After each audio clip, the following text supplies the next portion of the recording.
They can work against us.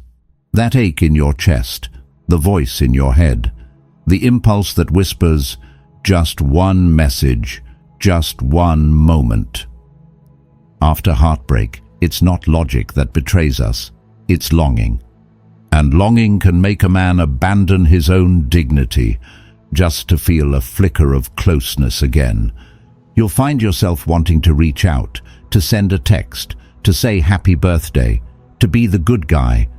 But what if I told you that every one of those moments, those seemingly innocent urges, aren't harmless, that they're not kindness, but self-sabotage?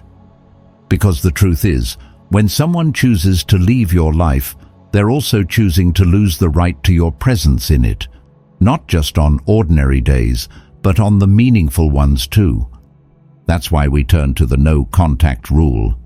Not as a punishment, not as a trick, but as a form of inner clarity. It's not just about what we don't do, it's about what we're choosing to become.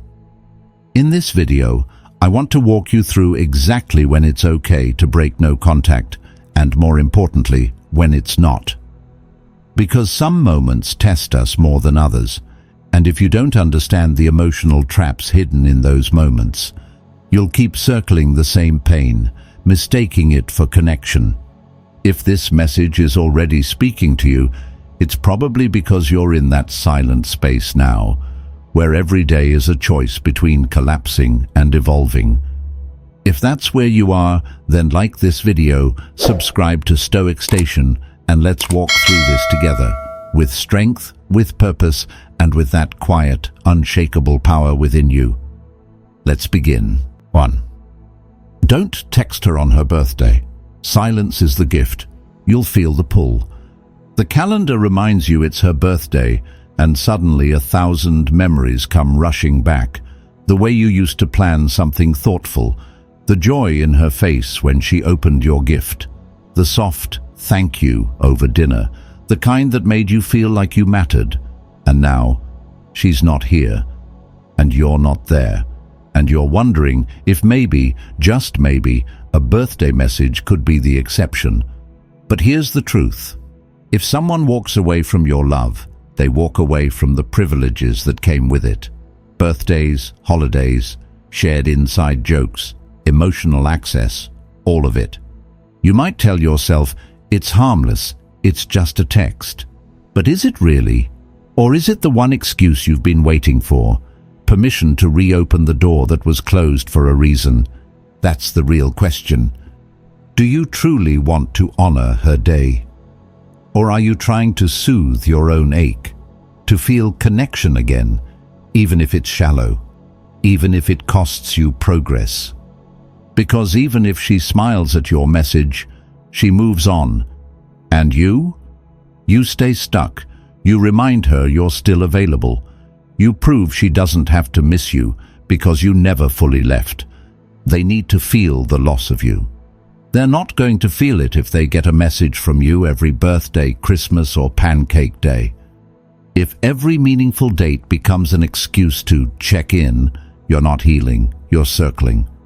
So number, you don't text. You don't send the friendly, hope you're well. You don't open the door that was closed by her choice. Because silence isn't cruelty, it's clarity. It's the one gift she didn't expect from you. Your absence, the absence of validation, the absence of attention, the absence of the man who once showed up without needing to be asked. And that absence? That's what makes someone remember. That's what creates space for reflection. That's what gives your worth room to echo. So today, you don't break no contact. You honor your growth instead, and you let silence do what words never could. 2. Grief isn't a hall pass to reconnect. When life hits you with tragedy, your instinct may be to reach backward, toward the people who once brought you comfort, even if they're no longer part of your present. You feel vulnerable, raw, and unsure of who's still truly in your corner. And in that moment, her name crosses your mind.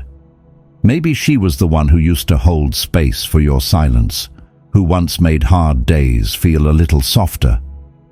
Maybe part of you believes that if anyone could understand what you're going through, it would be her. But familiarity is not the same as safety. And comfort, if borrowed from the past, isn't always connection. It's memory disguised as hope.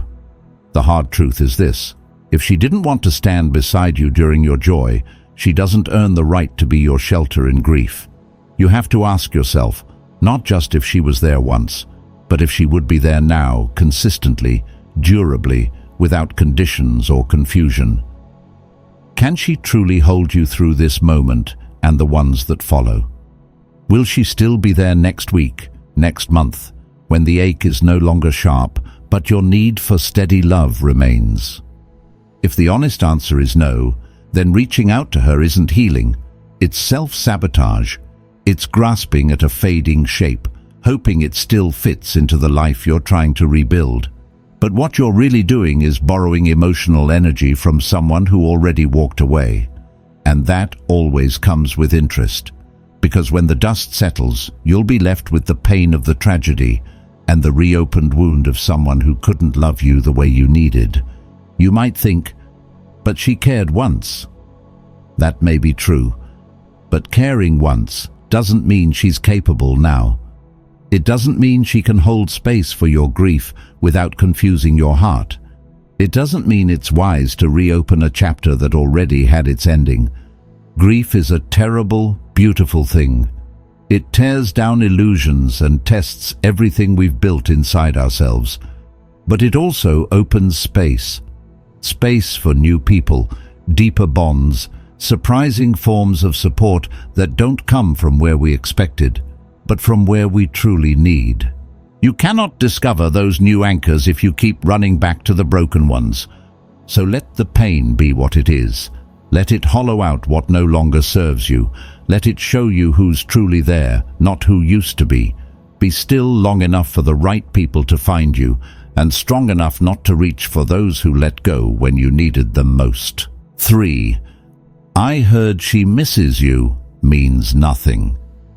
It usually happens when you least expect it. You're sitting across from a friend, trying your best to focus on anything but her. Maybe you've been doing the work, staying grounded, reclaiming your peace, choosing silence. Then suddenly, your friend leans in and says it. She misses you, just between us. She's not doing so great. And just like that, the emotional storm begins. Your chest tightens, your thoughts race. She misses me. Maybe she's afraid to reach out. Maybe she's waiting for a sign. Maybe I should break the silence just once. But that's not clarity speaking. That's craving. That's your need for closure dressing itself up as logic. You have to catch yourself in that moment and ask, where is this information coming from? Who actually said it? And more importantly, what have they done? Because unless those words are coming directly from her lips, paired with real action that matches them, they mean absolutely nothing. Hearsay doesn't stand up in court, and it doesn't stand up in your healing either. And if you need to, say it out loud. Objection, Your Honor. Hearsay. Let it be your internal line of defense every time a third-party comment threatens to unravel your progress. Because the truth is, you're not on trial here. You don't owe anyone a response. You're not obligated to react to rumors, suggestions, or emotional projections from others. Healing isn't a popularity contest, and you're not here to decipher cryptic signals or emotional breadcrumbs left behind through mutual friends. You don't open your heart based on whispers. You open it for truth, and truth doesn't need a translator. It shows up. It speaks clearly. It acts with conviction.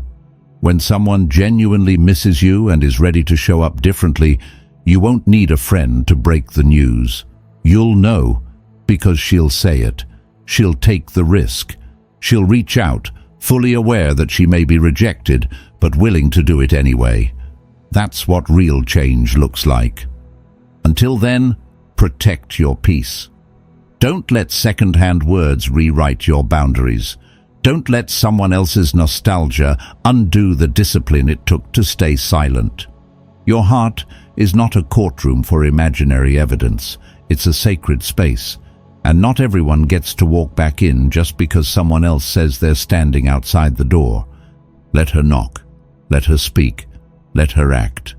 Anything less doesn't count. 4. After you see her, do nothing. It catches you off guard. You're not thinking about her when it happens.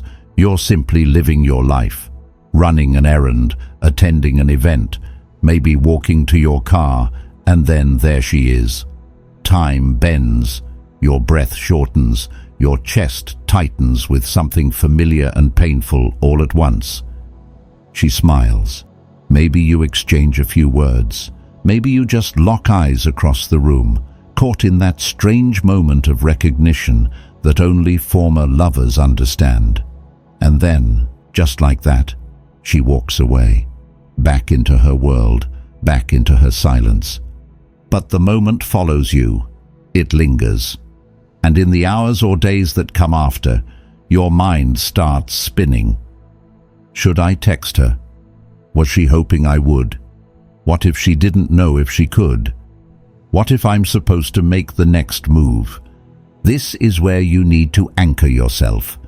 Because as emotionally charged as that moment felt, you have to remember, she had the same moment you did, the same heart jolt, the same awareness. And if she walked away without following up, that tells you everything you need to know. You don't reward silence with effort. You don't chase a memory just because it felt warm for a second. Nostalgia is a powerful drug, but it's not a reason to betray your progress. Just because you bumped into her doesn't mean fate is trying to tell you something. Sometimes it's just a coincidence, a test, a reminder of what you've already walked through. If she reaches out, you can respond with grace and strength. But if she doesn't, then the answer is clear. You do nothing, not out of pride, but out of respect for what's real. And what's real is that someone who wants you back finds their way back. They don't leave you guessing. They don't let a moment pass without turning it into something meaningful. So when that encounter fades and the silence returns, let it stay silent. You've already said enough through your stillness. Let her be the one who speaks now, or let her remain a passing face in a life you're learning to reclaim. 5. When contact can't be avoided, limit it, like medicine. There are times when silence isn't an option. Maybe you share children, maybe there's property involved, legal proceedings, joint responsibilities that didn't end when the relationship did. In those cases, contact becomes a necessity, not a choice. But even in the midst of obligation, you still have control over the nature of that contact. And that makes all the difference. Just because you have to communicate doesn't mean you owe her emotional access. You can handle logistics without inviting connection. You can be respectful without being open. You can fulfill your responsibilities without crossing into familiarity. This isn't about being cold or distant. It's about protecting your peace. So you keep it brief. You keep it direct.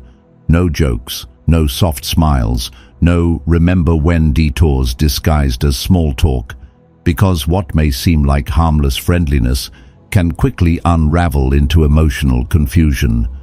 You're not here to be her comfort anymore. That role ended when the relationship did.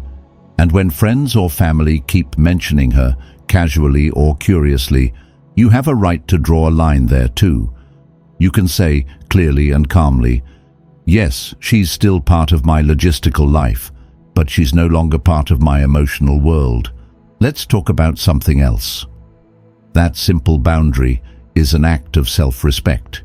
It reaffirms what you're building now, a life that doesn't orbit around her anymore. The truth is, the pain doesn't come from the contact itself. The pain comes from expecting it to feel like it used to, from secretly hoping that every brief exchange might lead somewhere deeper, softer, more familiar. But those expectations will only drag you backward. You're not punishing her by staying detached. You're preserving what you've worked so hard to rebuild, your clarity, your center, your healing. So when contact is required, treat it like medicine, measured, minimal, necessary, and never more than what's needed. Anything beyond that doesn't heal, it reopens. And you're not here to reopen anything. You're here to move forward, with boundaries, with strength, and with peace that doesn't depend on how she responds. 6. When she reaches out, respond without collapsing. She breaks the silence. Maybe it's a simple "hey" or "I've been thinking about you." And for a moment, your heart stirs in a way you wish it wouldn't, because no matter how long it's been, those few words can feel like an open door, like hope quietly sneaking back in. But this is where so many men collapse, mistaking softness for substance, interpreting emotional familiarity as a shift in intention. But you have to remember, affection is not action. Missing you is not the same as choosing you. A gentle text doesn't mean she's come back. It just means she felt something for a moment and let it leak into your life. You can acknowledge it, but not collapse into it. The response isn't silence, it's truth. "I miss you too, but nothing has changed." That sentence is your shield. It's not cold, it's not defensive. It's honest, measured, and rooted in self-respect. Because if nothing's changed, if she hasn't shown clarity, consistency, or commitment, then her feelings alone don't mean enough to reopen what cost you so much to close. And if she keeps texting, casually keeping you emotionally nearby without offering anything real, understand what's happening. She isn't reaching out for reconciliation. She's reaching out for relief, hers, not yours. Someone who truly respects your healing wouldn't blur the lines just to make herself feel less alone at night. She'd come with courage, with intention, with change. Anything less is just noise. And you've come too far to let noise shake your peace. 7. When you believe she's the one, speak once with strength. There are moments when silence doesn't bring peace, only weight. Nights when you lie awake, not out of longing, but because there's something unresolved inside you. Not desperation, not a need for closure from her, but a quiet, unwavering belief that what you had wasn't ordinary, that what you shared wasn't something either of you will easily find again. And though you've honored the space, held your ground, and walked forward with dignity, a question still lingers. What if she simply doesn't realize what she's walking away from? In this one instance, and only this instance, breaking no contact might make sense, but it cannot come from a place of collapse. It cannot be the product of anxiety or fear of losing her forever. It must come from stillness, from clarity, from a man who has already accepted every possible outcome. This isn't something you do on day 3 of the breakup or during a sleepless, vulnerable night. This isn't a message sent from an emotional spiral. You do it only after the silence has stretched long enough to echo, long enough that you've heard your own voice in it, long enough that you've begun to rebuild without her. And when that time comes, if it comes, you don't write a paragraph, you don't send a string of memories, you don't pour out your heart hoping she'll rescue it. You make one call, one conversation, one final breath of honesty that holds both strength and grace. You say something like, "I've spent time in silence. I've done my thinking. I've accepted what is, and I'm ready to move forward. But there's one thing I needed to say before I do.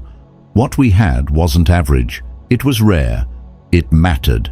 And I believe it's worth fighting for. But that only matters if you feel it too.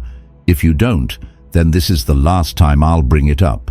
And after this call, I'll begin closing this chapter. For real." You're not asking her to fix anything. You're not chasing a promise. You're standing in your truth and offering a hand, but not begging for hers to reach back. You're giving her one clear opportunity to meet you with the same courage, the same ownership, the same depth. And if she can't, you walk. Not wounded, not bitter, but complete. That call is not about getting her back. It's about giving yourself peace. Peace in knowing that you said what needed to be said, not repeatedly, not emotionally, not to provoke guilt, but once, with strength, with heart, with finality. And when it's done, you don't repeat it. You don't wait around. You don't circle back days later, hoping she's had time to reconsider. Because the man who made that call is already moving, already rising, already stepping into the next chapter, one where his worth no longer waits for recognition. Here's the truth, brother. Every one of those situations I shared with you isn't just theory. They come from pain, from discipline, from nights I wanted to break silence, send that one message, or tell myself it was just a quick check-in. I know how hard it is. I've lived through it. That's why I'm not here to preach. I'm here to remind you of what you already know deep down, when the noise settles and your heart finally gets quiet. This journey isn't about being cold. It's about being clear. You don't stay silent because you don't care. You stay silent because you do. About yourself, about your healing, about your worth. You don't reach out just because it's her birthday. You don't run back during grief just because she once felt familiar. You don't act on second-hand whispers. You don't initiate after a random encounter. You don't soften your boundaries just because she texted, "I miss you." And you don't keep chasing someone who left. You make one final, strong offer, and you let that be enough. What I've tried to give you is a map, one that helps you stop circling and start rising. Because every step you take in silence is a step back toward your power. And every time you don't give in, you prove to yourself that you no longer need her attention to feel like a man. The life lesson here is simple. Not every impulse deserves your action. Not every emotion deserves your voice. And not every woman deserves your return. You're not here to get her back. You're here to get yourself back. So stand tall, stay grounded, and let your stillness say what your words never could. If this message brought you a sense of clarity you haven't found anywhere else, take a moment, like the video, subscribe to Stoic Station, and stay on this path with us. But if you've ever wondered, what happens if you stay silent long enough, strong enough, and she still tests you? Not with words, but with her absence, her distance, the way she draws near, just to pull away again. Then maybe, just maybe, you're ready for the next chapter. Because sometimes silence isn't enough. You'll need strength to endure her tests, and the wisdom to know when to walk away for good. We go deeper into all of this in the next video. Check the pinned comment below to watch it now.